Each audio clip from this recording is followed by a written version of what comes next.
Meantime, the Federal Reserve Vice Chairman Richard Clarida making some comments earlier today seemed to help stocks a bit, saying that the Fed would only consider rate cuts if the growth outlook darkens. So will we see rate cuts this year? Market watchers Joe Duran and Hal Lambert join us. Joe, to you first on this. My read on the Clarida thing was basically, hey, we're here if you need us. That was kind of what he was saying. Will we need them? I think we might. As long as we have this uncertainty about tariffs, you're going to have a reduction in capital spending, and that's going to have an impact on GDP. The second thing that happens is what happens with the costs, the increased cost. You know, tariffs are simply a tax. And so consumers and companies are going to be paying more for these products starting on this weekend. How does that get translated into the economy? It's either going to be reduced earnings or higher costs to consumers. So one of those two things must happen when you go from 10 to 25% on hundreds of billions of dollars in goods. Right. Now we've seen. So again, the Fed might need to act. Yes. We've seen some of this, Hal, in the bond market already. I guess some of the concern, about this with the inverted yield curve, which I guess seems to. Everybody's been talking about whether it signals that a recession is coming, but at the very least, it seems to signal that maybe a Fed rate cut is needed or is coming because of what's happening or going to happen in the economy. What's your read on things, though? Well, I was saying last summer that the Fed shouldn't be raising rates any further. So right. The last two rate hikes they did, they shouldn't have done. So I'm certainly for the fact that they should be cutting rates here.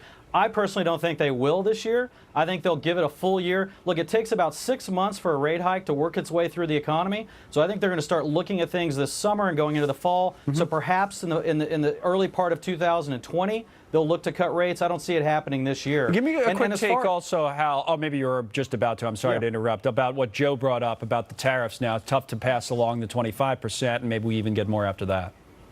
Well, I will say this. I don't think we reach a deal with China, and I think it's because of China. I think they've purposely driven these trade talks out longer than they needed to, and they're going to try to hold on until the 2020 elections and hope that President Trump loses. That's where I think this is actually going. So I think the tariffs are going to go into effect. Now, whether they raise price or not, that's an interesting point. Look, no one's talking about this. The Chinese already subsidize a lot of what they do over there.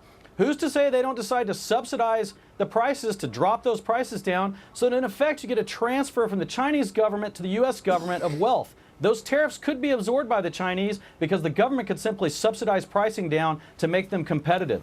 And in addition, you're going to have substitution effects over here. You're going to have a lot of things that happen. So I don't see the inflation being there that people are worried about. We haven't seen it with the tariffs that have already been implemented. We've got 2% CPI numbers that just came out over the last 12 months, CPI at 2%. That's a low inflation number. Let's talk about that for a second. Let's talk about that for a second.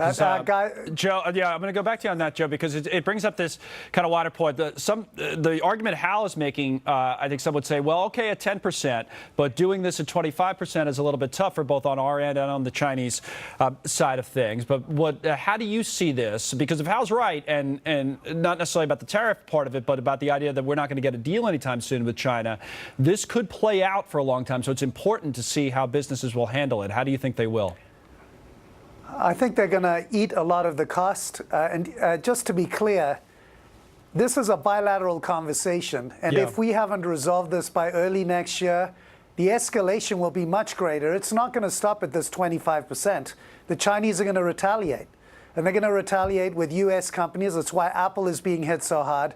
This is not a one-sided debate, and tariffs aren't the end point. It's the starting point, which is why this is so dangerous. It's the unintended consequences and this very large party on the other side and what they decide to do, even the hint of what they might do with rare earth minerals, could create all kinds of triple effects. And the reason this is so complicated, that could hurt them too. The technology industry. That could, and that's one of the reasons people don't think they'll do that. This is a no-win. Because they don't want us buying Nobody's it from winning in this else. debate. Right. No, I get that part. That's exactly right. We got to run for now, guys, but obviously we'll come back to this. Hal, good to see you as well as Joe.